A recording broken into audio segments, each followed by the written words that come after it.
কোনদিন কাবাঘরের সামনে গেলে বা কোন আত্মীয় স্বজন গেলে বলবেন, কাবাঘর দেখার সাথে সাথে প্রথম যখন কালো অংশটা চোখে পড়বে, যখন আপনি মসজিদে হেরমের গেট দিয়ে ঢুকবেন, যখন ওই Fahad Gate, King Fahad Gate আছে, যখন ঢুকবেন অনেক দূর থেকে কালো কালো কাবাঘরের একটু একটু দৃশ্য ভেসে উঠবে চোখের সামনে।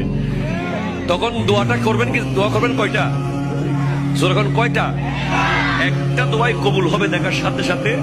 কাবা ঘর দেখার সাথে সাথে প্রথম যে দোয়াটা করবেন ওটা কবুল করবেন কে? এখন শিখে নেন, অনেক মানুষ জানেন না হিকমত। আপনি একটা দোয়া করবেন, একটাই শেষ, একটা সুযোগ পাবেন আপনি, কিন্তু আপনি এমন এক দোয়া করবেন যেন যতদিন ওখানে থাকেন প্রত্যেক দোয়া কবুল হয়ে যায়। এই হিকমতি দোয়াটা শিখে নেন।